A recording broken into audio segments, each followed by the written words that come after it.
بالله من الشيطان اللعين الرجيم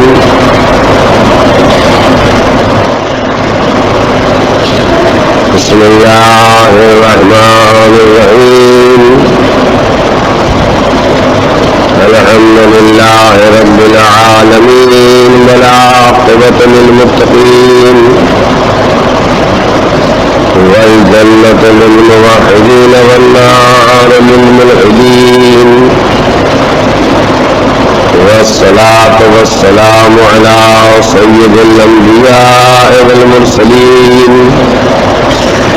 سيدنا ونبينا بالقاسم محمد وآله الطيبين الطاهرين المعصومين واللعنة الدائمة على قاتليهم وغاصب حقوقهم وعدائهم إلى يوم الدين. أما بعد قال الله تبارك وتعالى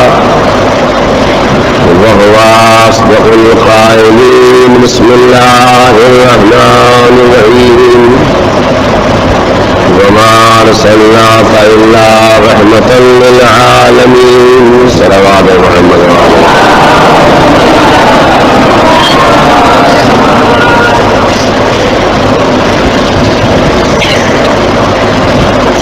اعلان پروردگار عالم ہے کہ ہم نے اپنے آخری رسول کو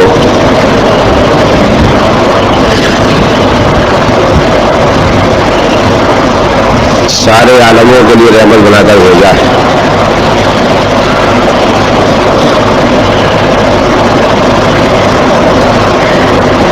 میں پہلے بھی سے بات آپ کے سامنے روزانہ کہتا ہوں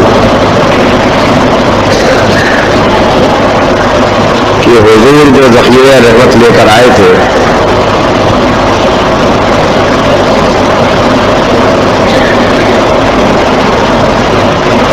آپ کی وفات کے بعد اس ذخیرہ رحمت کا مرکز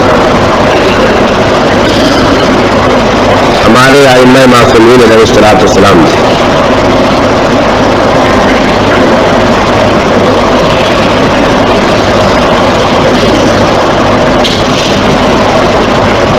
آج مجھے آپ کے سامنے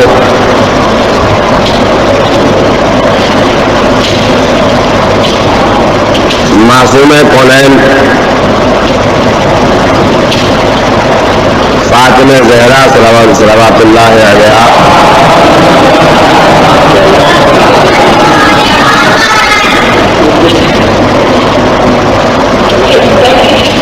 کے سلسلے میں کچھ گزارشیں پیش کرنا ہے. آپ کو یاد ہوگا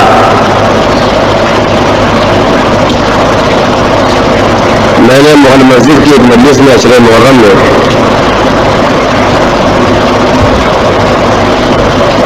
اس بات کا تذکرہ کیا تھا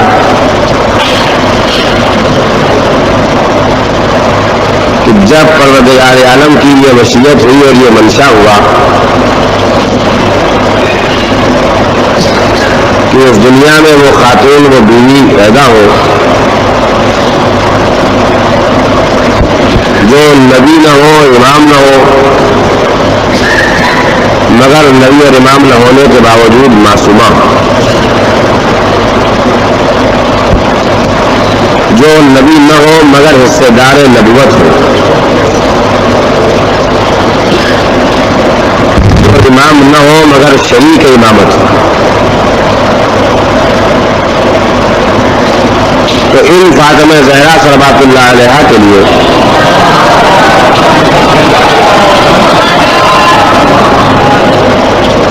اللہ نے ایک مخصوص انتظام کیا کہ حضور کو معراج میں بلایا اور معراج میں بلانے کے بعد پیغمبر سے کہا کہ پیغمبر جنت کے اس پھل کو آپ اپنے ہاتھ سے توڑ کر خود نوش کر لیں، خود کھا لیں.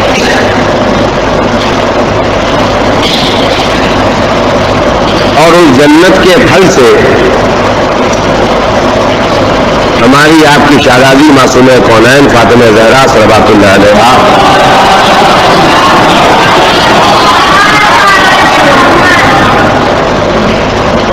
کا پیکر تیار ہوا اور اب اس دنیا میں تشریف لائی.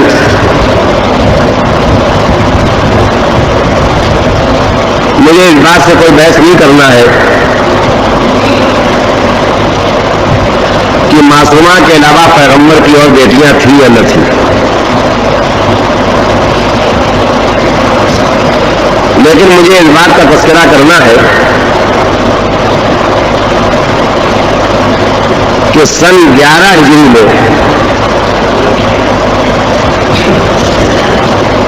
شہزادی کی عمر جب 18 سال تھی تو آپ اس دنیا سے رحلت کر گئی. آپ کو یاد ہوگا میں نے سنایا تھا کہ نبی 10 سال مدینے میں رہے، تو اس کے معنی کہ ہماری شہزادی 8 سال کی تھی جب پیغمبر نے ہجرت فرمائی.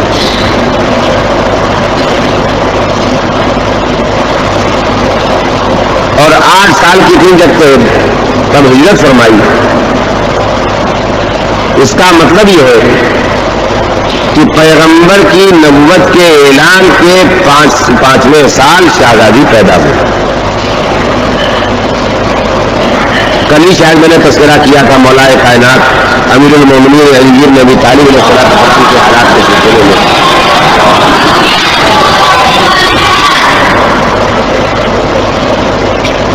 کہ سن 2 ہجری کو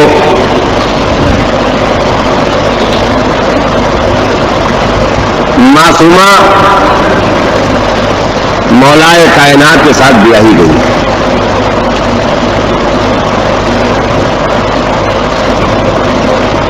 جو 5 بچے پیدا ہوئے ان میں سے پیدائش سے پہلے شہید ہو گیا، اس کی تفصیل میں پہلے کر چکا ہوں، آپ دہرانا نہیں ہے، لیکن ذکر کو تفصیل کے مرحلوں میں لاتے ہوئے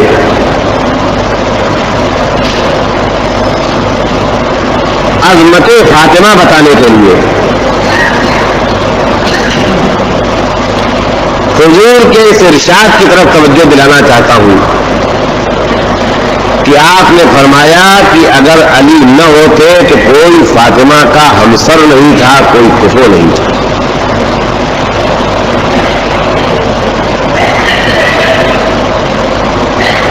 یعنی اس مسئلے کو آپ یہ بھی غور کر سکتے ہیں کہ پیغمبر نے یہ کہیں ارشاد فرمایا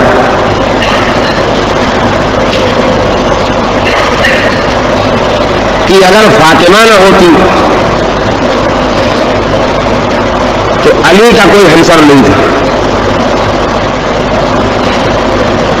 تو شاید اس کی وجہ یہ ہے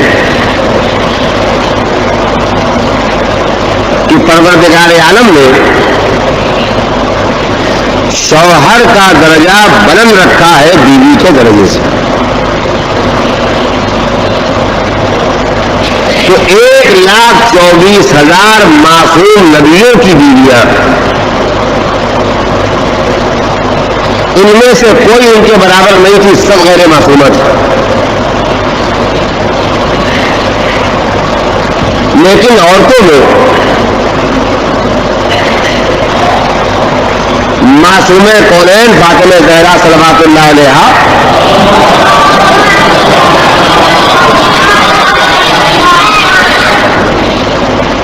معصومہ تھی.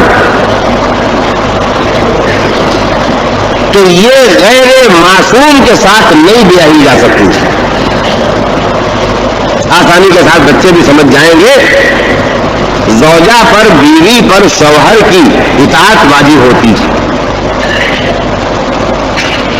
تو اگر معصومہ علی کے علاوہ کسی اور کے ساتھ بیاہی گئی ہوتی تو جو شوہر ہوتا اس کی اطاعت واجب ہوتی، بہرحال معصومہ پر شوہر ہونے کی بنا پر. تو اگر وہ شوہر غیر معصوم ہوتا تو اس شادی کا نتیجہ یہ نکلتا کہ معصوم کو اطاعت کرنا پڑتی غیر معصوم کی. غیر معصوم کو تو بہرحال معصوم کی اطاعت کرنا ہے. تو اگر 1,24,000 نبیوں کی بیویاں غیر معصومہ تھیں اور ان کے شوہر معصوم تھے تو مگر وہ بیوی نبی ہوتی تب بھی امتی ہونے کی بنا پر ان کو نبی کی اطاعت تو کرنا ہی تھی. جتنی بھی روایتیں ملتی ہیں ان کا کل مآخذ یہ نکلتا ہے کہ عورتوں میں زیادہ سے زیادہ 2 عورتیں معصومہ ہوئی ہیں, ایک جناب مریم اور ایک فاطمہ زہرا صلوات اللہ علیہا.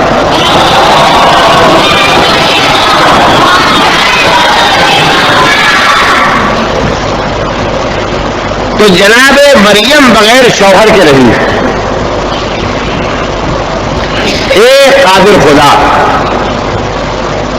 تو جو چاہے کر سکتا ہے, تو تیرے اتنے بڑے انتظام میں, اتنی بڑی قدرت میں ایک مریم کے لیے شوہر نہیں مل سکتا ہے. بھائی اس دنیا کی حکومتیں تو مجبوروں کی حکومتیں ہیں. آج پورا بمبئی ایک میٹھی تکلیف میں مبتلا ہے. آپ کہیں گے تکلیف میٹھی کیسے ہوتی؟ جدھر سے ذکر ہوتا ان کا شکل نہیں ملتی. تو اس لیے میں نے کہا کہ میٹھی تکلیف مبتلا ہے. بھائی کیوں نہیں ملتی ہے؟ کہ یہ حالات ہے اور وہ حالات ہے اور جو بھی سکے. تو اس دنیا میں نہیں مل سکے, شکر نہیں مل سکے, لیکن پالنے والے تیری قدرت میں مریم کو شوہر نہ مل سکے. کہا میں یقیناً قادر تھا, لیکن اتنا یاد رکھو کہ میں قادر ہونے کے ساتھ ساتھ حکیم بھی ہوں. اب اس لفظ کے معنی بتانا پڑیں گے, ورنہ ہمارے بہت سے بھائی یہ سمجھیں گے کہ شاید اللہ بھی لفظ دیکھتا ہے, نسخہ لکھتا ہے. اس لیے کہ بمبئی میں حکیم کے دوسرے معنی تو کوئی رہی نہیں گئے. تو عربی میں 2 لفظیں الگ الگ ہیں. جو علاج کرتے ہیں ان کو طبیب کہا جاتا ہے. وہ حکیم ہو یا ڈاکٹر ہو یا وید ہو, کوئی بھی ہو, ایلوپیتھک ہو, ہومیوپیتھک ہو, یہ طبیب ہے. ان میں سے ایک کا اردو میں نام حکیم بھی. ورنہ عربی میں حکیم کے معنی کیا ہے؟ عربی میں حکیم کے معنی وہ ہے, یہ ہے کہ جس کا کوئی کام غلط نہ ہوتا ہو. میں ایک بات وہیں پر موقع ہے سمجھانے کا. قرآن مجید میں آپ کو اکثر بیشتر فقرہ ملے گا, اللہ جس کو چاہتا ہے بغیر حساب کے روزی دیتا ہے. اللہ جس کو چاہے گا بغیر حساب کے دوزخ جنت میں بھیج دے گا. اللہ جس کو چاہتا ہے عزت دیتا ہے. اللہ جس کو چاہتا ہے ذلت دیتا ہے. اللہ جس کو چاہتا ہے جو نعمت دینا چاہتا ہے دے دیتا ہے, اور جب چاہتا ہے واپس لے لیتا ہے. تو یہ میں چیزیں میں ایک لفظ بولتا رہا ہوں, چاہتا ہے چاہتا ہے چاہتا ہے. اس چاہتا کا وہ مطلب کبھی میرے عزیزوں میں سمجھنا جو ہماری زبان میں ہمارے لیے سمجھا جاتا ہے. اتنی بڑی مسجد ہے, اتنا بڑا ہال ہے, آگے برانڈا ہے, اس کی آگے سین ہے, 18 مجلسیں ہونا ہے. ایک صاحب ایک دن منبر کے پاس آگے بیٹھے, دوسرے دن 2 میٹر ہٹ کے پیچھے بیٹھے, تیسرے دن 5 میٹر ہٹ کے بیٹھے, روز نئی جگہ بیٹھے. ہم نے کہا بھائی کیا بات ہے, کبھی آپ یہاں بیٹھتے ہیں کبھی وہاں بیٹھتے ہیں. کہا جہاں جی چاہتا ہے وہاں بیٹھتے. تو ہم بھی بولتے نا کہ جہاں جی چاہا, ہم نے جہاں کہا وہاں ہم بیٹھ گئے.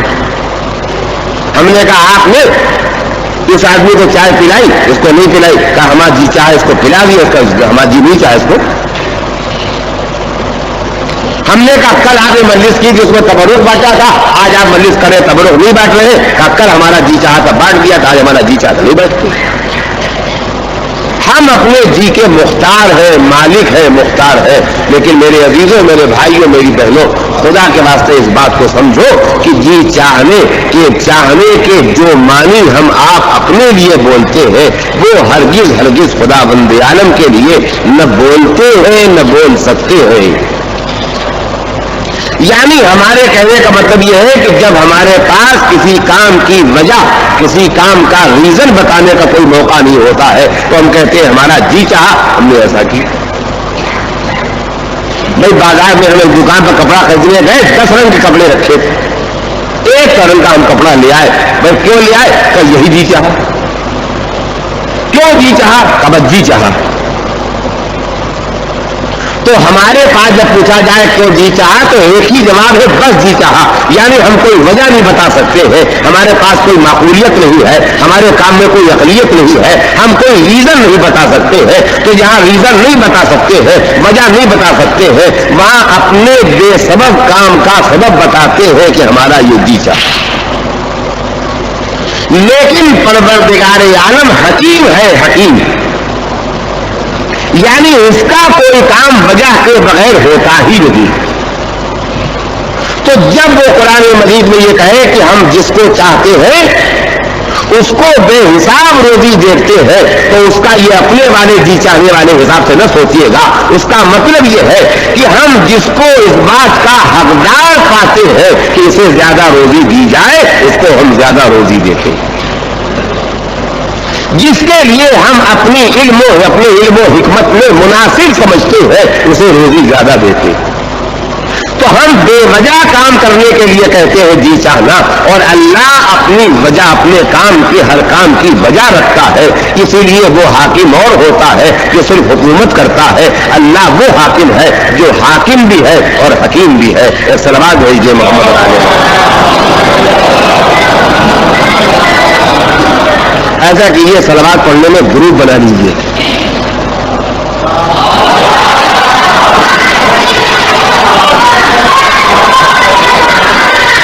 اس میں آسانی رہے گی، ایک مرتبہ 5 آدمی پڑھے گا، دوسری مرتبہ 5 آدمی پڑھے، سب کو چانس مل جائے۔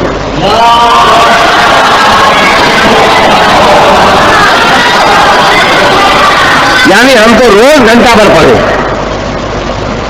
اور آپ سے گھنٹہ بھر میں 10 مرتبہ صلوات نہیں پڑھی جاتی، بھلا بتائیے۔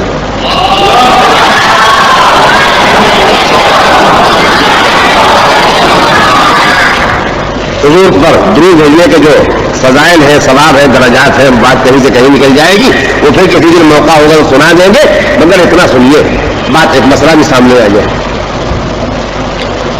اللہ نے 2 فرشتے پیدا کیے ہیں، 2 فرشتے جن کی ڈیوٹی یہ رکھی ہے، کام یہ رکھا ہے کہ جب کوئی آدمی حضور کا نام لے یا حضور کا نام سنے، جب کوئی آدمی حضور کا نام لے یا حضور کا نام سنے تو نام لینے والا اور سننے والا حضور پر درود بھیجے۔ تو جب درود بھیجتا ہے کوئی آدمی، کوئی مومن، تو یہ دونوں فرشتے اس درود بھیجنے والے کے لیے دعائے مغفرت و رحمت کرتے ہیں۔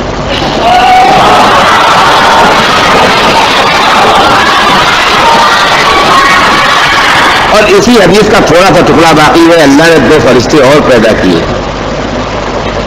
ان کا کام یہ ہے کہ جب کوئی آدمی حضور کا نام لے یا حضور کا نام سنے اور صلوات نہ بھیجے تو یہ دونوں فرشتے اس صلوات نہ بھیجنے والے پر لعنت بھیجتے۔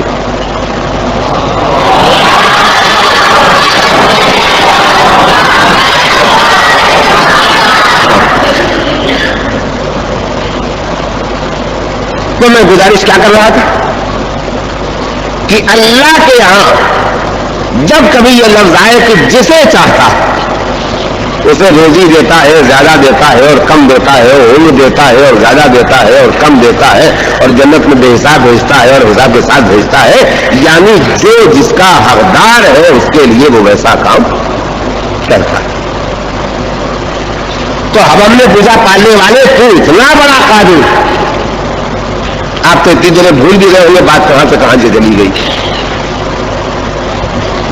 تو اتنا بڑا قادر، ایک مریم کے لیے تو شوہر نہ پیدا کر سکا؟ تب میری قدرت میں کمی نہیں تھی، مگر میری قدرت کا مطلب یہ نہیں ہے کہ میں جو چاہوں وہ کروں۔ نہیں، لفظوں کو سنبھال لیجیے پہلے۔ میری قدرت کے یہ معنی ہے کہ میں جو چاہوں وہ کر سکتا ہوں،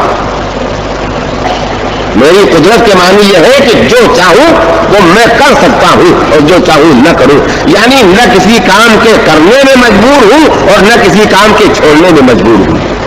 لیکن قدرت کی یہ معنی نہیں ہے کہ ہر کام میں کروں گا بھی، کچھ کام ایسے بھی ہوں گے جو میں قادر ہو کے نہیں کروں گا۔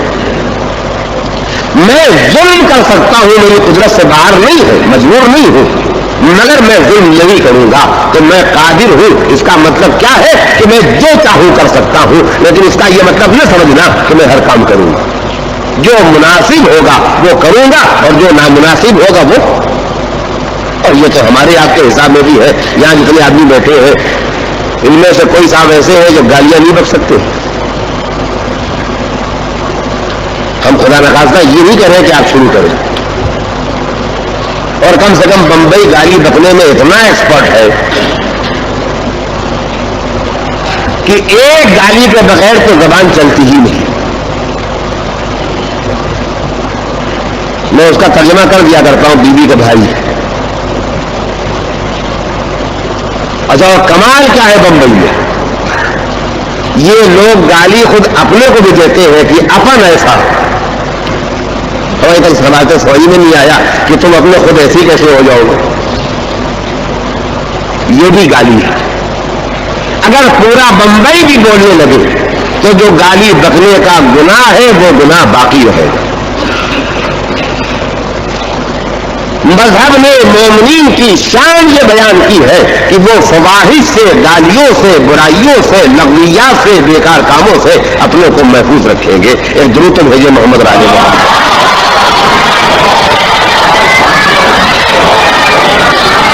تو میں یہ کر رہا تھا، آپ گالی بک سکتے ہیں کہ نہیں بک سکتے؟ بک سکتے ہیں، مگر آپ کہیں گے ہم بک سکتے ہیں مگر گالی بکنا نامناسب ہے لہذا نہیں بکیں گے، تو ہمارے ایسے بے حقیقت انسان جب یہ کہتے ہیں کہ بک سکتے ہیں مگر نہیں بکیں گے، تو خدا قادر بھی کہتا ہے ہم ہر کام کر سکتے ہیں مگر وہی کریں گے جو مناسب ہوگا اور وہ نہ کریں گے جو مناسب نہیں، اور یہی معنی اس کے حکیم ہونے کے۔ تو مسئلہ زیادہ دیر تک آپ کے سامنے الجھا نہ رہے۔ پالنے والے تو نے مریم کے لیے شوہر کیوں نہیں پیدا کیا؟ کیا پیدا نہیں کر سکتا تھا؟ کیا پیدا تو کر سکتا تھا، لیکن اگر میں مریم کے لیے شوہر پیدا کر دیتا تو ایک مسئلہ تمہارے سامنے الجھ جاتا، اس کے سلجھانے اور سمجھانے کے لیے تمہارے پاس کوئی دلیل نہ ہوتی۔ اب تمہارے سامنے مسئلہ آ گیا کہ میں خدائے قادر ہوں اور پھر میں مریم کے لیے شوہر فراہم نہیں کرتا، تو تم کو تلاش ہوگی آخر وجہ کیا ہے کہ خدا نے شوہر کیوں نہیں مریم کے لیے پیدا کیا؟ اگر میں شوہر پیدا کر دیتا تو تم یہ کیوں نہ سوچتے؟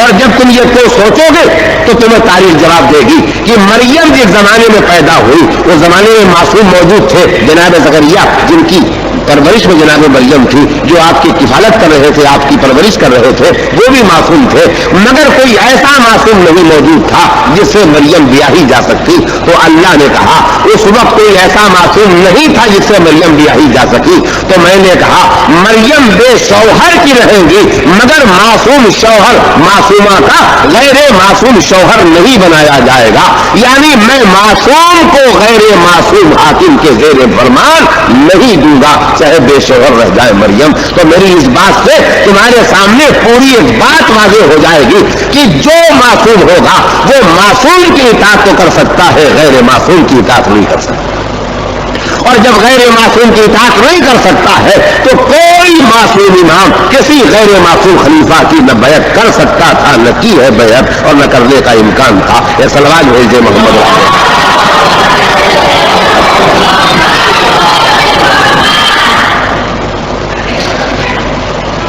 تو میں گزارش کیا کر رہا تھا کہ معصوم کونین فاطمہ زہرا صلوات اللہ علیہا کی عظمت کے لیے فضیلت کی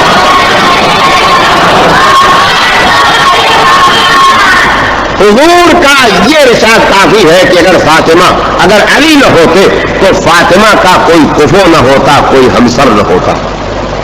بڑی روشنی ہے اس حدیث میں اگر آپ پہچانیں، یعنی علی کے علاوہ جتنے مرد امت میں پائے جاتے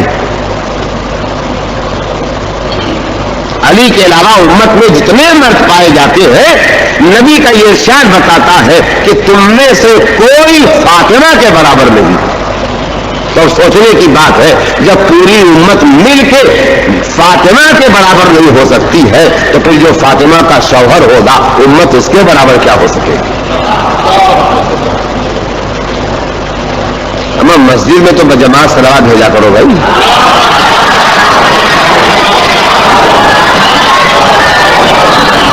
ایک درود اور بھیجے محمد صلی اللہ علیہ وسلم۔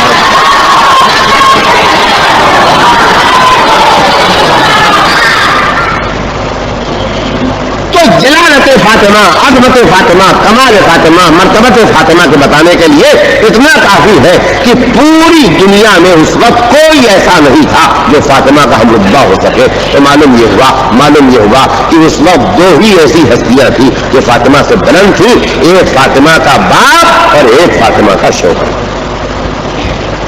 اور اب میں شہزادی کے سلسلے میں آپ کو ایک حدیث سنانا چاہتا ہوں کہ حضور نے ارشاد فرمایا کہ پوری دنیا میں جتنی عورتیں پیدا ہوئی ہیں، جتنی عورتیں پیدا ہوگی، اللہ کا شکر ہے کہ آپ بولنے تو لگے، جتنی عورتیں پیدا ہوئی ہیں، جتنی عورتیں پیدا ہوگی، نبی نے کہا، یہ صرف ہم اثنا عشریہ کی کتاب میں حدیث نہیں ہے، جو غیر شیعہ مسلمان علماء گزرے ہیں اور ان محدثین کی کتابوں میں یہ حدیث موجود ہے کہ حضور نے کہا جتنی عورتیں پیدا ہوئی ہیں اور پیدا ہوں گی، ان سب عورتوں میں سب سے زیادہ فضیلت کی مالک 4 عورتیں۔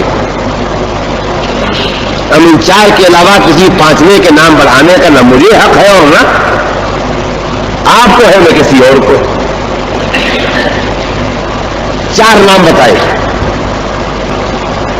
کا ایک آسیہ جو فرعون کی بیوی تھی، دوسری مریم جو معصوم عیسیٰ کی ماں تھی، تیسری میری بیوی خدیجہ، اور چوتھی میری بیٹی فاطمہ زہرا صلوات اللہ علیہ۔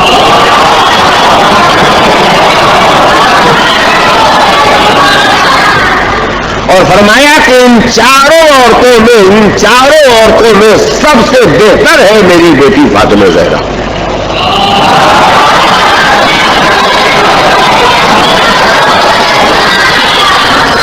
نبی کی جو اور 9 بیویاں تھیں وہ فاطمہ کی ماں تھی۔ فاطمہ کی ماں تو جناب خدیجہ ہے، مگر چونکہ باپ کی بیوی ہے لہذا ماں کہی جا سکتی ہے۔ تو ہماری آپ کی زبان میں کیا ہے کہ جناب خدیجہ سگی ماں تھی اور بقیہ 9 بیویاں سوتیلی ماں تھی۔ اب ہمارے وہ مسلمان بھائی جو ہنگامہ کرتے ہیں کہ اثنا عشری شیعوں کو دیکھو، یہ نبی کی بیویوں سے جو فاطمہ کی ماں کی جگہ رکھتی ہے ان سے فاطمہ کا درجہ بڑھا دیتے ہیں۔ ہمارا جواب سنو، جب ہم فاطمہ کو ان کی سگی ماں سے بہتر سمجھتے ہیں تو کسی سوتیلی ماں سے کیا سوال پیدا ہوتا ہے؟ بھائی انصاف سے دیکھو، یعنی ہم خدیجہ جو سگی ماں ہے ان خدیجہ کو بھی فاطمہ زہرا سے کہ برابر نہیں مانتے ہیں، کمتر مانتے ہیں، تو ماں مان کے بھی جب خدیجہ کو فاطمہ کے برابر نہیں مانتے ہیں تو کسی اور منہ بولی ماں کا کیا سوال ہے؟ اور میں گزارش کروں گا، اگر آپ یاد رکھیں تو فقرہ سناتا ہوں کہ جناب خدیجہ کی منزل یہ ہے، جناب خدیجہ کی منزل یہ ہے کہ جہاں مسلسل فہرست شروع ہوتی ہے معصوموں سے، وہاں اگر کسی غیر معصوم کا تذکرہ ان معصوموں کے مجمع میں ہوتا ہے تو وہ صرف جناب خدیجۃ الکبریٰ ہے صلوات اللہ علیہ۔ صلوات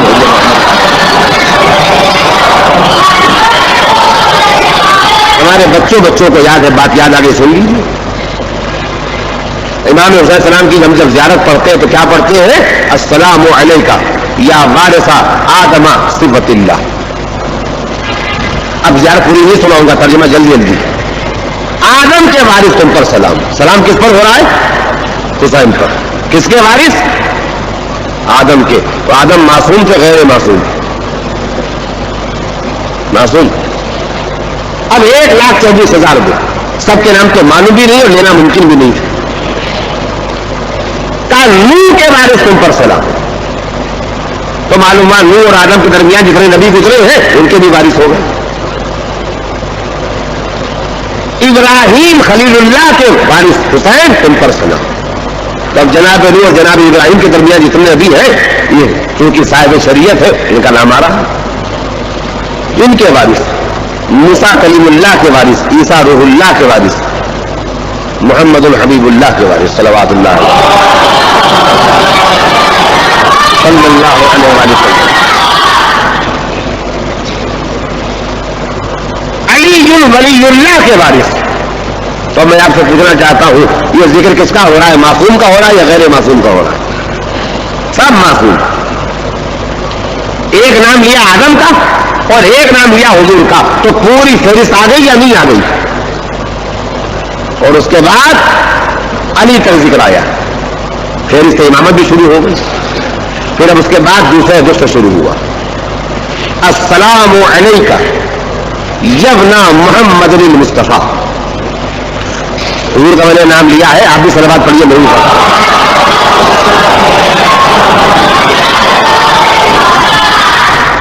حضور کا نام لے کے کہا ہے حضور کے فرزند تم پر سلام. اور اس کے بعد اے علی مرتضیٰ کے فرزند تم پر سلام، اے فاطمہ زہرا کے فرزند تم پر سلام. السلام علیکہ یبنا خدیجۃ الکبریٰ، اے خدیجہ کبریٰ کے فرزند تم پر سلام. تو پہچانیے کیا منزل ہے اس خدیجہ کی کہ جہاں 1,24,000 معصوم نبیوں کا ذکر ہوا ہو، جہاں نبی کا ذکر ہوا ہو، جہاں علی کا ذکر ہوا ہو، اس غیر معصوم فہرست کے ساتھ جس معصوم فہرست کے ساتھ جس غیر معصوم شخصیت کا ذکر ہے وہ ہے فاطمہ زہرا، تو وہ ہے خدیجہ کبریٰ. تو سوچئے جب غیر معصومہ ہو کر کے خدیجہ کی منزل یہ ہے تو جس گود میں پڑی ہے جب وہ خدیجہ کی گود ہے تو پلنے والی فاطمہ زہرا کیسی ہوگی؟ صلوات بھیج دے محمد.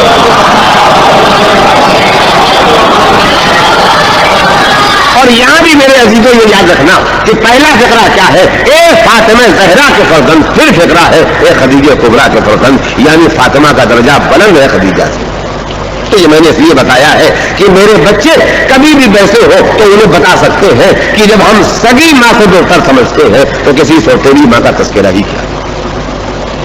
اب میں آپ کی خدمت میں معصوم کونین کی زندگی میں سب کچھ تو نہیں سنا سکتا ہوں، لیکن اتنا سنانا چاہتا ہوں کہ آج بھی ہمارا کوئی دن نہیں گزر سکتا ہے جب تک کہ یاد فاطمہ ہمارے پاس نہ آئے. کیوں؟ نماز کے بعد بہترین وظیفہ سورے پڑھیے اور دعائیں پڑھیے، یہ پڑھیے اور وہ پڑھیے، سب پڑھیے، پوری مفاتیح الجنان پڑھیے، زاد المعاد پڑھیے. لیکن اگر موقع نہیں ہے کچھ نہ پڑھیے تو کم سے کم تسبیح فاطمہ زہرا پڑھیں. اور عجیب و غریب بات یہ ہے کہ تسبیح بنتی ہے بیٹے کی قبر کی خاک سے. ہر تسبیح کا ثواب ہے، یعنی ہم تسبیح پڑھیں گے کہیں بھی پڑھیں گے ثواب ملے گا. لیکن خاک شفا کربلا کی خاک سے جو تسبیح بنائی جاتی ہے، ذرا فرق سن لیجئے، بات آپ کو یاد رہے گی. فرق سن لیجئے، ہم لکڑی کی تسبیح پڑھیں، ہیرے کی ڈائمنڈ کی تسبیح ہو ہمارے ہاتھ میں، جب ہم نے کہا اللہ اکبر تو اللہ اکبر کہنے کا ثواب ملے گا. اس ہیرے کی ڈائمنڈ کے دانے کے ہلانے کا کوئی ثواب نہیں ملے گا. لیکن جو کربلا کی خاک سے تسبیح بنتی ہے اس کا شرف یہ بتایا گیا ہے، تم چپ رہو، خالی انگلی سے دانے ہلاتے رہو تو ہر دانے کے ہلانے پر بھی اس تسبیح کا ثواب ملتا ہے.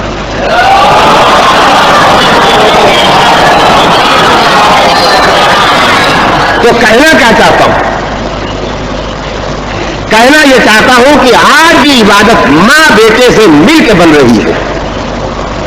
تسبیح بنتی ہے حسین کی قبر کی خاک سے اور پڑھی جاتی ہے تسبیح فاطمہ. بہترین وظیفہ. اور اس سلسلے میں دو لفظیں سن لیجیے. تسبیح فاطمہ پڑھنے کا سب سے بڑا ثواب یہ ہے کہ جب ہم نماز ختم کریں گے تو تشہد پڑھ کے سلام ادا کر کے نماز ختم کریں گے تو جس طرح ہم بیٹھے ہیں ویسے بیٹھنے کا بھی ایک مخصوص مستحب طریقہ ہے اور وہی میں کسی وقت سمجھا دوں گا آپ کو، لیکن اس وقت یہ کہنا چاہتا ہوں کہ جس طرح بیٹھے ہیں پیروں کو کھولے بغیر اسی طرح بیٹھے تسبیح فاطمہ پڑھنے کا ثواب اس سے کہیں زیادہ ہے جو پیر کھولنے کے بعد پہلو بدلنے کے بعد پڑھا۔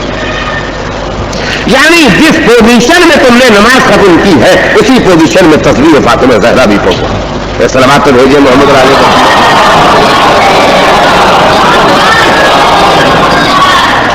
اور دوسرا فقرہ حدیث میں آیا ہے کہ وہ شخص ہرگز شقی شمار نہیں کیا جائے گا۔ اب پہلے شقی کے معنی سمجھا لیں تب حدیث سنیں۔ دو لفظیں ہیں شقی اور سعید۔ نیک بخت، بد بخت، اچھے نصیب والا، برے نصیب والا۔ تو حدیث میں آیا ہے کہ جو آدمی پابندی سے جناب معصومہ کے نام سے جو منسوب تسبیح ہے وہ پڑھتا رہے گا تو اس کا شمار انشاءاللہ شقی لوگوں میں نہیں ہوگا، بد نصیبوں میں نہیں ہوگا، بدبختوں میں نہیں ہوگا، خوش نصیبوں میں ہوگا۔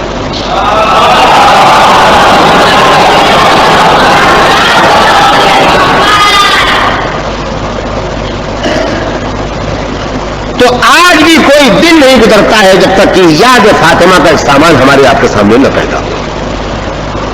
میرے لیے کبھی کبھی مشکل پیش آ جاتی ہے کہ میں یہ سوچتا ہوں کہ یہ سناؤں کہ وہ سناؤں، آدھ گھنٹہ نکل جائے گا تو اس میں اور جو باتیں ہیں وہ رہ جائیں گی، تو میں چھوڑے دیتا ہوں کہ معصوم کونین نے حضور سرور کائنات جناب محمد مصطفیٰ صلی اللہ علیہ وسلم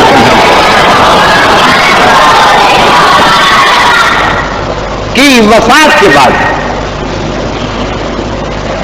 جب دنیا علی سے بدل گئی تھی،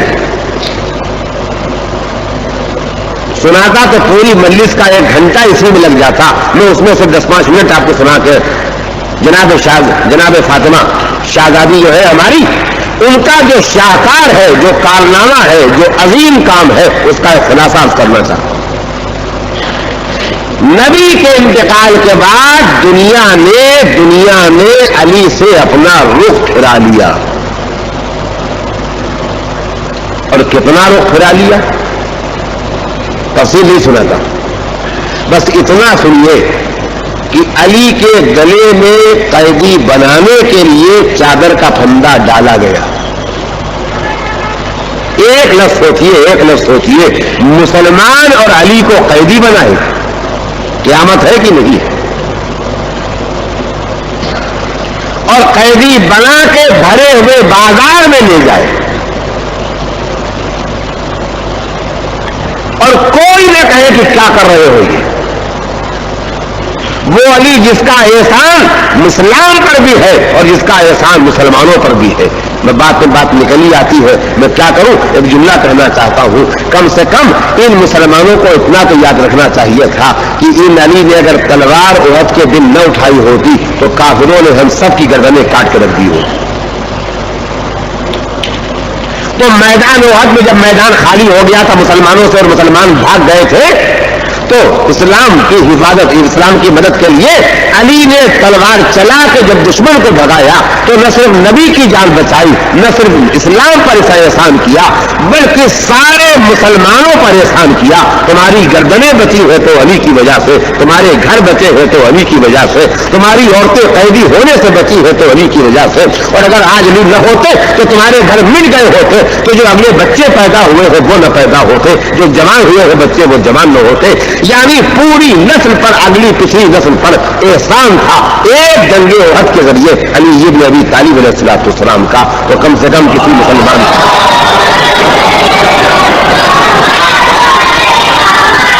کم سے کم کسی مسلمان کو اتنا ہی خیال آ جاتا کہ یہ علی ہے جن کا ہم پر احسان ہے. بھائی تم کو حدیثیں نہیں یاد تھی, تم کو آیتیں نہیں یاد تھی, جو علی کی شان میں خدا اور نبی نے کہا ہے وہ نہیں یاد تھا, تو کم سے کم اتنا احسان تو یاد. مسلمانوں کے چہرے اتر گئے تھے, مسلمانوں کے چہرے اتر گئے تھے جب جنگ خندق میں عمرو ابن عبد ود نے آ کے آواز دی تھی, ہے کوئی یہ میرے مقابلے پر آئے. تو یہی کہہ رہے تھے مسلمان اس کے مقابلے میں کون جا سکتا ہے, یہ تو اکیلا 1000 سے لڑ لیتا ہے, اس کی اگر ڈھال گر جائے تو ان کا بچہ اٹھا لیتا ہے. تو سوچو اگر علی نہ اٹھے ہوتے تو یہ جتنے بیٹھے تھے مسلمان کے بچے سب ختم ہو جاتے کہ نہیں ختم ہوئے. تو میں نہیں سنانا چاہتا کہ علی کی شجاعت نے, علی کی تلوار نے اسلام کے لیے کیا کیا اور رسول اسلام کے لیے کیا کیا. کم سے کم ان مسلمانوں کو اتنا تو یاد کرنا چاہیے تھا کہ ان علی کا احسان ہم پر کتنا ہے. بات اگر تفصیل میں جائے گی تو بہت دیر ہو جائے گی. اور علی بھی آج خاموش ہے کہ مجھے گرفتار کر کے لے جا رہے ہو. میں جملہ کہتا ہوں, آپ یاد رکھیے گا, اگر مولا کائنات امیر المومنین علی ابن ابی طالب علیہ السلام نے اپنے لیے گرفتار ہونا قبول اور منظور نہ کر لیا ہوتا تو کوئی ایسا نہ تھا جو علی کو گرفتار کر سکے. پھر سے جملے کو سنیے, اگر مولا خود اپنی گرفتاری پر راضی نہ ہو جاتے تو وہ کون ہمت والا تھا جو علی کو گرفتار کر لے. تو مولا تم گرفتاری پر راضی کیوں ہو گئے؟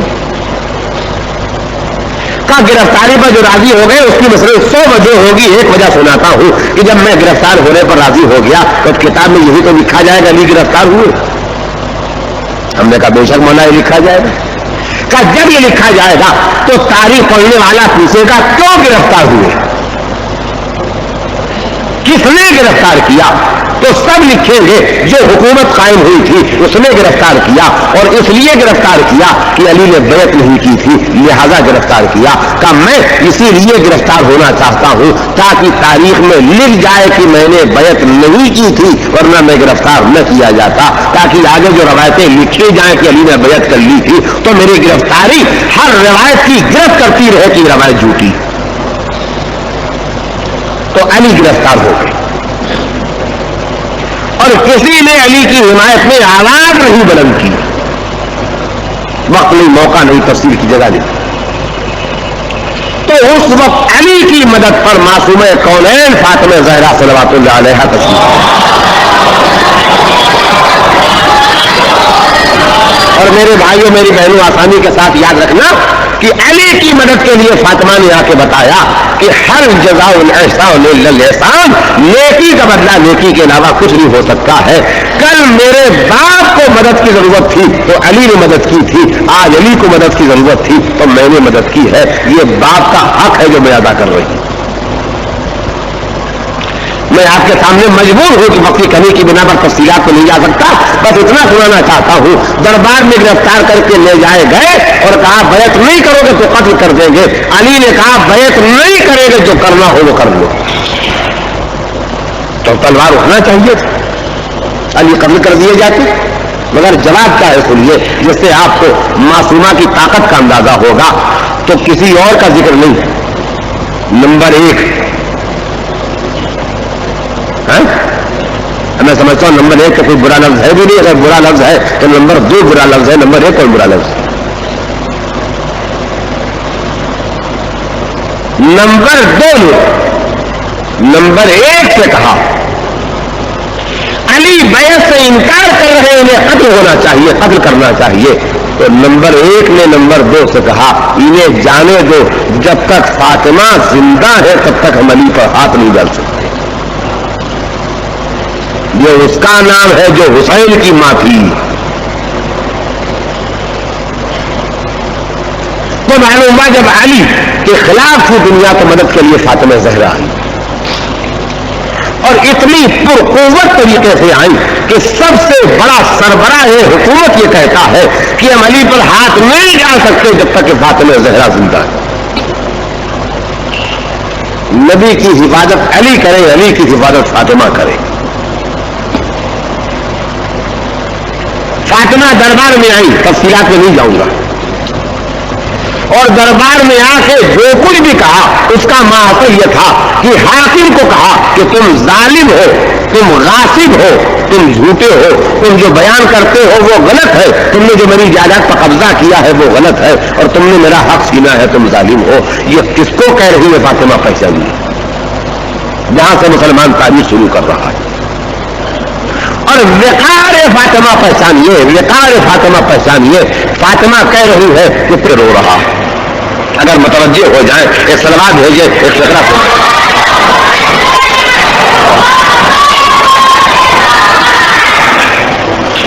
حسین کربلا میں قتل ہوتے، حسین کربلا میں قتل ہوتے، ہفتوں اور مہینوں کے بعد تاریخ بتاتی ہے کہ محل کے کونوں میں یزید روتا نظر آتا ہے کہ حسین نے میرا کیا بگاڑا تھا۔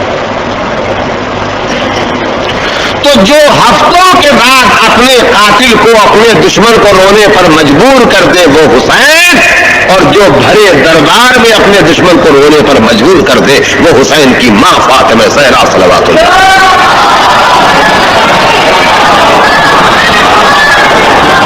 دنیا کا ہر مسلمان جانتا ہے کہ جس کو فاطمہ نے رونے پر مجبور کر دیا ہے اس میں اور یزید میں بڑا فرق تھا۔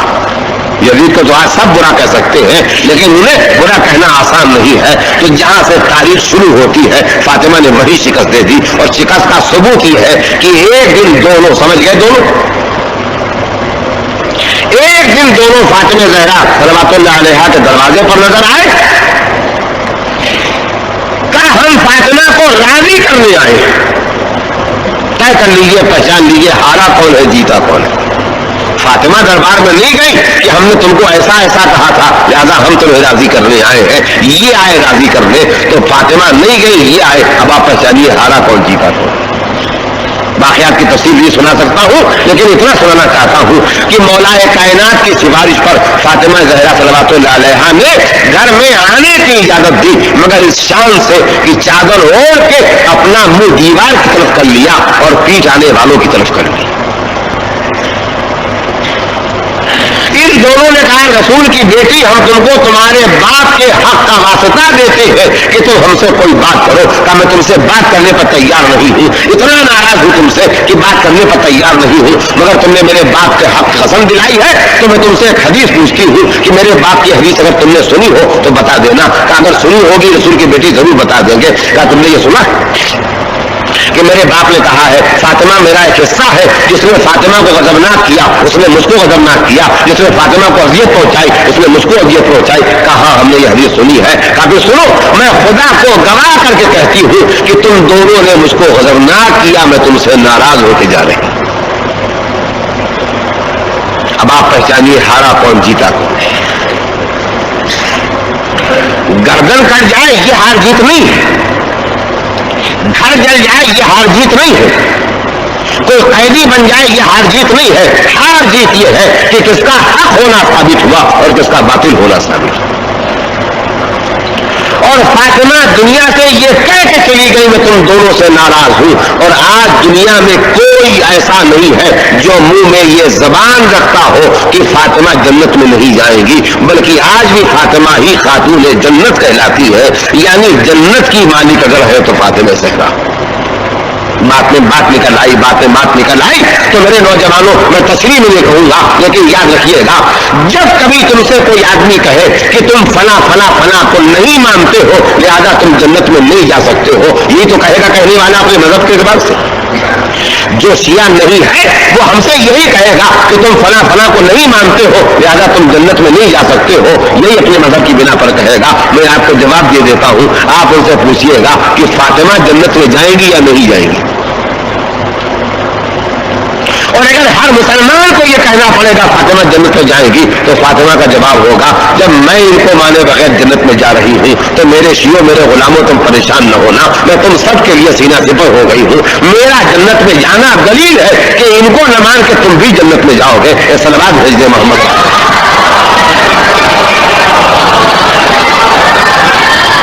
تو تو یہ وہ عظیم کارنامہ ہے جو ہماری شہزادی نے ہمارے سامنے پیش کیا، جس کا میں نے بے حد اختصار کے ساتھ خلاصہ آپ کی خدمت میں عرض کر دیا۔ اب میں صرف اتنا اور سنانا چاہتا ہوں کہ ایک مرتبہ حضور نے اپنے اصحاب سے یہ پوچھا تھا، میں روز کوئی نہ کوئی حدیث بھی سناتا ہوں آپ کو، آج وقت بہت کم رہ گیا ہے، اتنا سنانا چاہتا ہوں کہ ایک مرتبہ حضور نے اپنے اصحاب سے پوچھا تھا کہ بتاؤ سب سے اچھی عورت کون ہے؟ جتنوں نے جواب دیا کسی کا جواب حضور کو پسند نہیں آیا۔ جب نہیں پسند آیا تو شہزادی سے پوچھوایا کہ بیٹی تم بتاؤ بہترین عورت کون ہے؟ پیغمبر آپ نہیں بتا سکتے، کہا میں تو بتا سکتا ہوں، لیکن میں بتاؤں گا تو تم سمجھو کہ میں ہی بتا سکتا ہوں۔ علی بھی بیٹھے یہ بھی بتا سکتے ہیں، لیکن تم پہچانو کہ میرے بعد علی ہی بتا سکتے ہیں۔ میں ایک اور بتانے والا پہچانوانا چاہتا ہوں جس کا نام فاطمہ ہے۔ فاطمہ نے کہا کہ بابا میرے خیال میں تو بہترین عورت وہ ہے کہ نہ اس کو کوئی نامحرم دیکھے نہ وہ کسی نامحرم کو دیکھے۔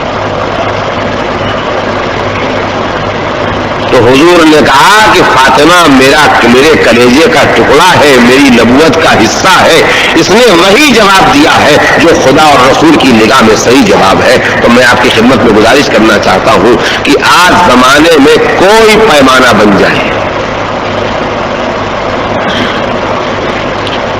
مثالیہ خاتون کون ہے؟ زمانہ کس بے حیائی پر آ گیا اسے سنیے، زمانہ کس بے حیائی پر آ گیا اسے بھی سن لیجیے۔ جملہ آپ کی خدمت میں کرنا چاہتا ہوں،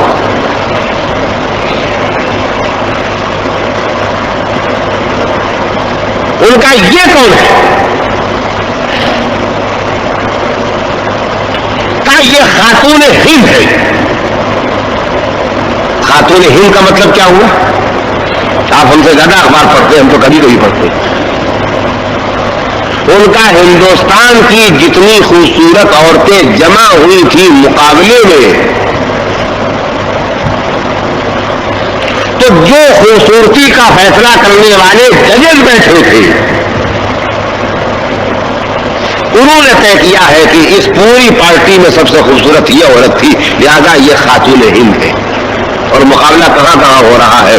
یہ انگلینڈ کی خاتون ہے، یہ ہالینڈ کی ہے، یہ امریکہ کی ہے، یہ روس کی ہے۔ جب سب ملکوں میں بن گئی تو اس کے بعد سب کا جمگھٹ ہوا تاکہ ان کا انتخاب کیا جائے جو پوری دنیا کی خاتون بنے۔ تو میں آپ سے پوچھنا چاہتا ہوں، یہ راستہ جس پر ہمارا سماج جا رہا ہے بڑی شان کے ساتھ جا رہا ہے، آنکھ بند کر کے جا رہا ہے، بڑے فخر کے ساتھ جا رہا ہے، یہ بے حیائی کے راستے پہ جا رہا ہے یا نہیں جا رہا ہے؟ خاتون بننے کا مطلب کیا ہوگا؟ خاتون بننے کا مطلب یہ ہوگا کہ جو فیصلہ کرنے والے جج بیٹھے ہیں ان کے سامنے کم سے کم لباس پہن کے عورت جائے تاکہ وہ ان کے ہر جسم کے حصے کو دیکھے اور دیکھ کے یہ طے کرے کہ بدن کے اعتبار سے کون زیادہ خوبصورت ہے۔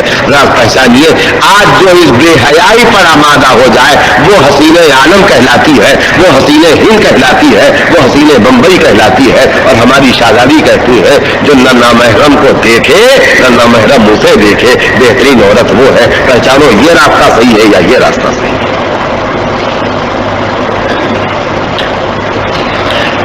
بات نکل آتی، اپنا بھی حال سن لیجیے، اس میں 2 منٹ بڑھ جائیں گے، بڑھ جائیں۔ یہ تو تھے miss of India, miss of world, miss of Bombay. آپ کون ہیں؟ Mister of Bombay. آپ کا کارنامہ کیا ہے؟ تصویر آ رہی ہے، یہ چوڑا سینہ، یہ کٹے ہوئے ہاتھ پیر، کا ان سے زیادہ طاقتور کوئی نہیں۔ عجیب و غریب بات ہے۔ ہم نے کہا یہ کیا کرتے ہیں؟ کہا لوہے کی چادر لائیے پھاڑ دیں گے۔ مسٹر آف بمبئی ہے، مسٹر آف انڈیا ہے، اور ہم نے کہا انہوں نے کہے ٹوٹے ہوئے دل جوڑے ہیں۔ کہ اس سے کیا مطلب؟ تو ادھر مردوں میں طاقت کا جسم کا مظاہرہ ہو رہا ہے، ادھر عورتوں میں حسن کا مظاہرہ ہو رہا ہے، اور اسے شیطانی تہذیب کہہ رہی ہے، کلچر کہہ رہی ہے، اور ہمارا ایڈوانس طبقہ جو ہے وہ اس کے پیچھے دوڑ رہا ہے۔ حالانکہ ہمارے سامنے دونوں نمونے موجود ہیں۔ بی بی نے کہا کہ بہترین عورت وہ ہے جو نہ محرم کو دیکھے نہ محرم اسے دیکھے، اور مولا کائنات نے کہا اپنی زندگی پیش کر کے ان کے الفاظ میں میں کہتا ہوں کہ بہترین مرد وہ ہے جس کے بازو میں ایک وقت تو اتنی طاقت ہو کہ 2 انگلیوں سے درے خیبر اکھاڑ دے، اور جب درے خیبر اکھاڑے تو کہے کہ یہ میں نے قوت بشریہ سے نہیں اکھاڑا ہے، اللہ کی دی ہوئی طاقتوں سے اکھاڑا۔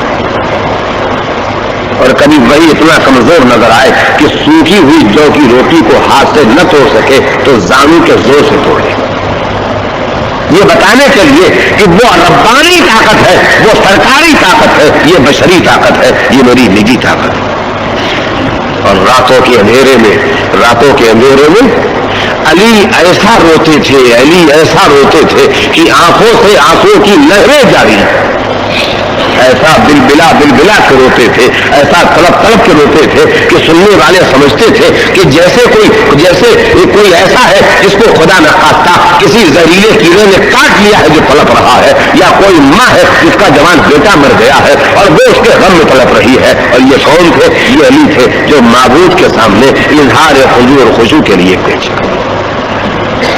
تو ہمارے یہاں ہمارے سماج میں مسٹر آف بمبئی اور مسٹر آف انڈیا وہ ہے جو طاقت کا زور دکھا سکے، اور مذہب یہ کہتا ہے کہ جو بندگی کا زور دکھا سکے وہ فضیلت والا ہے۔ یہاں جو برہنگی میں زیادہ آ سکے وہ حسین عالم بنتی ہے، حسین بمبئی بنتی ہے، حسین ہند بنتی ہے۔ اور فاطمہ کہتی ہے کہ جو اپنے کو نامحرموں سے محفوظ رکھے وہ بہترین عورت ہے، وہ بہترین عورت ہے۔ میں آپ کے سامنے اور بھی تذکرے کرتا لیکن اب وقت کم ہے، اتنی بات اور سنیے۔ میں جب شہزادی کا تذکرہ کرتا ہوں تو ایک بات ضرور سناتا ہوں کہ شہزادی سے بوقت رخصت حضور نے باپ ہو کے کہا تھا کہ بیٹی میں تم سے ایک ہی وصیت کرتا ہوں اور وصیت یہ ہے کہ شوہر سے فرمائش نہ کرنا۔ میں آج بغیر وقت لیے ہوئے تقریر کو آگے بڑھائے ہوئے یہ کہنا چاہتا ہوں کہ اگر آج بھی فاطمہ کی کنیزیں فاطمہ کے راستے پر عمل کر کے فرمائشیں بند کر دے تو یقین مانیے خرچ بھی گھٹ جائے، قرضے بھی گھٹ جائے، گھر کی رونق بھی بڑھ جائے، چہروں کی رونق بھی بڑھ جائے، اور جو جھگڑے ہیں وہ بھی گھٹ جائے۔ میں نے محفل شاہ خراسان میں مجلسیں پڑھی تو اس میں میں نے کہا پر میں نے مغل مسجد میں مجلسیں پڑھی، اس میں میں نے کہا کہ نئے زمانے میں عورتیں اس منزل پر نکل آئی ہے کہ وہ شوہروں سے فرمائش کرتی ہے ہمیں سلیمہ لے چلو۔ تو میری کسی بہن نے یا میری کسی بیٹی نے مجھے خط لکھ کے بھیجا کہ مولوی صاحب خدا کے واسطے آپ کو اگر حالات نہیں معلوم ہے تو ہم آپ کو بتاتے ہیں کہ ایسے بے دین شوہر بھی ہے، ایسے سنگین شوہر بھی ہے، ایسے خدا سے نہ ڈرنے والے شوہر بھی ہے جو شریف و شرمیلی بیوی سے کہتے ہیں کہ تم نقاب الٹ کے پردہ چھوڑ کے اگر بڑے بازار میں ہمارے ساتھ نہ جاؤ گی، ہمارے دوستوں سے ہاتھ نہیں ملاؤ گی، ان کی خاطر مزارات نہیں کرو گی، ہمارے ساتھ کلب نہیں چلو گی، ہمارے ساتھ سلیمہ نہیں چلو گی تو ہم تم کو طلاق دے دیں گے۔ مجھے ان شوہروں سے کہنا ہے کہ تمہارے خیال میں یہ چند روٹیاں جو تم بیوی کو کھلاتے ہو اس پر اتنا ناز ہے کہ تم اگر ہمارے ساتھ بے حیائی کے راستے پر نہیں چلو گی تو ہم تم کو طلاق دے دیں گے۔ یہ سوچو اگر خدا نے تمہارا رزق بند کر دیا تو تم کہاں جاؤ گے؟ اور ڈرو اللہ نے تم کو شوہر بنا کے اگر حاکم بنایا ہے تو ظالم بنانے کے لیے نہیں بنایا ہے۔ اور میں اپنی بہنوں اور بیٹیوں سے کہنا چاہوں گا کہ تم بھی مت ڈرو، شوہر کی اطاعت اگر واجب ہے تو وہی تک واجب ہے جہاں تک مذہب کے حکم کے مخالف شوہر کا حکم نہ ہو، جہاں تک ماں باپ کا حکم خدا اور رسول اور امام کے حکم کے خلاف نہ ہو وہی تک ماں باپ کی اطاعت واجب ہے۔ جب یہ شریعت کے حرام کو حلال یا حلال کو حرام کرنے لگے تو ان کی اطاعت نہیں واجب۔ ہے اور نہ ڈرنا، تم بھی کچھ ہمت سے کام لو اور تمہاری مدد خدا کرے گا۔ سماج بگڑتا ہے ایک آدمی سے، بنتا بھی ہے ایک آدمی سے۔ سب سے پہلے بے حیائی کے راستے پر ایک آدمی چلا تھا، پھر اس کے پیچھے 5 آدمی چلے، پھر 500 آدمی چلے، پھر 5 لاکھ آدمی چلے، پھر 5 کروڑ آدمی چلے، اور آج پوری دنیا چل رہی ہے۔ آج حیا کے راستے پر ایک آدمی چلو، چلو ہمت کر کے چلو، خدا واحد کا سہارا لے کے چلو، نبی عربی کی سب مدد مانگ کے چلو، ائمہ معصومین کی توفیق مانگ کے چلو، قافلہ تمہارے پیچھے بھی بنتا جائے گا۔ اے صلوات بھیج دے محمد والے۔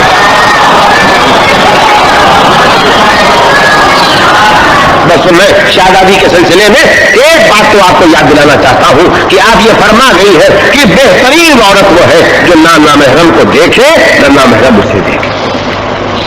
برابر کہتا ہوں، آج بھی کہتا ہوں، جب موقع ملے گا پھر کہوں گا، اصل پردہ ہے آنکھ کا پردہ، آنکھ کا پردہ۔ اگر یہ آنکھ پردے پر تیار ہو جائے تو بغیر چادر کے بھی پردہ ہو جاتا ہے، بغیر برقعے کی پردہ ہو جاتا ہے، اور اگر یہ آنکھ پردے پر تیار نہ ہو تو لاکھ پردے ہو مگر پردہ نہیں۔ آنکھ کے پردے کا دوسرا نام ہے حیا، آنکھ کے پردے کا دوسرا نام ہے شرم۔ اللہ، ہم کس بیوی کو روتے ہیں؟ ہم اس بیوی کو روتے ہیں جس نے اپنے باپ کے مرنے کے بعد مسکرانا چھوڑ دیا تھا، مسکرانا چھوڑ دیا۔ کون نہیں جانتا ہے، کون نہیں جانتا ہے کہ ماں کتنی ہی رنجیدہ کیوں نہ ہو، لیکن جب چھوٹے چھوٹے بچے آ جاتے ہیں تو رنجیدہ ماں بھی مسکرا دیتی ہے۔ لیکن اللہ، باپ کے مرنے کے بعد شہزادی پر ایسی مصیبتیں پڑی تھی کہ ننھی سی ام کلثوم آ کے بیٹھتی ہے، چھوٹی سی زینب آ کے بیٹھتی ہے، کمسن حسن آتے ہیں، کمسن حسین آتے ہیں، پھول سے بچے ماں کو گھیرے بیٹھے ہیں، مگر ماں کے لبوں پر مسکراہٹ نہیں آتی، ماں مسکراتی نہیں ہے، اس کے ہونٹوں پر مسکراہٹ نہیں آتی، آنکھوں سے آنسو جاری۔ لپٹ لپٹ جاتی ہے بچیاں، چھوٹی چھوٹی ام کلثوم، چھوٹی چھوٹی زینب، لپٹ لپٹ جاتے ہیں شہزادے، کمسن ہے، اماں نہ رو، اماں نہ رو، ماں کلیجے سے لگا لیتی ہے اور روتی ہے۔ مجھے دعویٰ علم نہیں ہے، میں کچھ پڑھا لکھا بھی نہیں ہوں، کچھ علماء سے سنا ہے، کچھ کتابیں پڑھی ہیں، اللہ نے صرف شرف ذکر دے دیا ہے، لیکن اتنا مجھے کہنا ہے، کہنے کی ہمت رکھتا ہوں کہ میں نے جتنا پڑھا ہے اس میں مجھے یہی ملا کہ نبی کے انتقال کے بعد فاطمہ مسکرائی نہیں، لیکن ایک مرتبہ آپ کی فرمائش پر آپ کی کنیز نے جب جنازہ تیار کر کے دکھایا کہ یوں میت لٹائی جائے اور یوں لکڑیاں باندھ کے چادر ڈال دی جائے اور جو میت اٹھائی جائے تو نہ یہ پتا چلتا ہے کہ قد میں لمبا کتنا ہے اور قد کم کتنا ہے، جسم موٹا کتنا ہے اور پتلا کتنا ہے، قد و قامت پر نظر نہیں پڑتی ہے، تو کہا بس میرا جنازہ ایسے ہی اٹھے کہ میرے قد و قامت پر نظر نہ پڑے۔ تو جب ایسا جنازہ بنا کے کنیز میں دکھایا، فاطمہ خود بھی جانتی تھی، فاطمہ خود بھی بنا سکتی تھی، مگر جو واقعات اپنے علم تک رکھے محفوظ تو ہمارے سامنے وہ علم بن کر کے کیسے آئیں گے، لہذا مسکرائی، اور یہ زندگی میں پہلی اور آخری مسکراہٹ کی باپ کے انتقال کے بعد۔ میں آخر کلام میں شہادت معصومہ پڑھنے کے سلسلے میں 2 لفظیں آپ کو یاد دلانا چاہتا ہوں۔ دنیا میں جتنے مرنے والے ہوتے ہیں وہ اور ان کے تیماردار، ان کی بیمار پرسی کرنے والے، ان کے عزیزدار جب موت کو قریب دیکھتے ہیں تو پار دے کے ٹیلس لے کر کے دوسرے ملکوں سے، دوسرے شہروں سے، دوسرے محلوں سے بلا لیتے ہیں، ماں ہے قریب بلا لو، باپ ہے سرہانے بلا لو، ماں ہے سرہانے آ جائے، شوہر ہے آ جائے، بیوی ہے آ جائے، بیٹی ہے آ جائے، یعنی ہم مرنے سے پہلے سب کو جمع کرتے ہیں۔ اور فاطمہ زہرا نے کہا علی اب میرا آخری وقت ہے، میرا آخری وقت ہے، تم بھی مسجد میں چلے جاؤ اور تم بچوں کو بھی لے کے چلے جاؤ۔ بچوں سے کہا گیا بچوں چلو ماں کے لیے دعا کرو، اور جب فاطمہ اکیلی رہ گئی تو آپ نے اپنی کنیز سے کہا کہ مجھے اس حجرے میں پہنچا دے جس میں میں عبادت کرتی رہتی تھی، اور دروازہ بند کر کے تم بھی باہر بیٹھ جاؤ۔ اور فاطمہ قبلہ رخ لیٹ گئی، جیسے جب کوئی مرنے لگے تو ہم پر واجب ہے لٹانا، فاطمہ ویسے خود لیٹ گئی اور کنیز سے کہا دیکھو جب تک میری تسبیح کی آواز آتی رہے تب تک ایمان۔ جب آواز تسبیح بند ہو گئی، جب آواز تسبیح بند ہو گئی، کنیز نے حجرہ کھولا، جب حجرہ کھولا دیکھا شہزادی آرام فرما رہی ہے، بس ایسے ایسے جیسے کسی کے آنے پر کوئی مسکراتا ہے ویسے دنیا سے گزر گئی ہے مگر مسکرا رہی ہے۔ میرا تصور کہتا ہے، میرا تصور کہتا ہے کہ جب شہزادی کے انتقال کا وقت آیا ہوگا تو کوئی آیا ہو یا نہ آیا ہو، باپ سراہنے آیا ہو، حضور سراہنے آئے ہوں گے، تو فقہ کتابوں کا یہی ہے کہ جیسے کوئی کسی کے آنے پر مسکرا دیتا ہے اور وہ مسکراہٹ فاطمہ کے لبوں پر باقی رہ گئی تھی اور دنیا سے گزر گئی تھی۔ ہاں میری شہزادی، جب آپ نے انتقال کیا باپ آپ کے سراہنے آ گئے، اور تھوڑی دیر کے بعد بچے آئے، اور جب ان سے کنیز نے کہا کہ تمہاری ماں دنیا سے گزر گئی ہے تو چھوٹے چھوٹے امامے پھینک دیے، ماں کا ماتم کرنا شروع کیا، اور جب بھائیوں نے رونا شروع کیا تو دونوں چھوٹی چھوٹی بہنیں بھی آ گئی، اور جب چاروں بچے جمع ہو گئے تو مولا کائنات آ گئے، کسی کو گود میں لے لیا، کسی کو پہلو میں بٹھایا، کسی کو کلیجے سے لگایا، کسی کو زانو پر بٹھایا، نہ وہ کبھی ام کلثوم کے سر پر ہاتھ رکھا، کبھی زینب کو کلیجے سے لگایا، کبھی حسین کے حسن سے، کبھی حسن کو کلیجے سے لگایا۔ نہ لو ٹھیک ہے ماں دنیا سے گزر گئی ہے مگر میں تمہارے لیے اب ماں بھی ہوں، میں تمہارے لیے اب باپ بھی ہوں، مگر میرے مولا آ جاؤ، کربلا میں آ جاؤ۔ سکینہ کربلا کے دامن میں آگ لگ چکی ہے، کان کے بندے نوچے جا چکے ہیں، کان سے خون ٹپک رہا ہے، کربلا کے میدان میں دوڑ رہی ہے، کیسے دوڑ رہی ہے، مگر سننے سے پہلے ایک 5 برس کی گھر کی کوئی بچی نگاہوں کے سامنے رکھو اور پھر دیکھو چلتے ہوئے خیموں کے درمیان سکینہ دوڑ رہی ہے۔ ارے بابا، ارے بابا، ارے چچا، ارے بھیا، تم کہاں ہو؟ ظالم ہمارے خیمے لوٹ رہے ہیں، ہمیں تماچے مار رہے ہیں، اور دوڑتی ہوئی بچی وہاں پہنچ گئی جہاں لاشیں بکھری پڑی تھی، ایک ایک لاش کو دیکھنا شروع کیا، یہ میرے باپ کی لاش ہے، یہ میرے باپ کی لاش ہے، یہ میرے باپ کی لاش ہے، یہ میرے باپ کی لاش ہے۔ نہ لاش پہچانی جاتی ہے، لباس اتار لیا گیا ہے، سر کاٹ لیے گئے ہیں، گردنیں کٹی پڑی ہیں، میتوں میں گھوڑے دوڑا دیے گئے ہیں، لاشیں پہچانی نہیں جاتی ہے۔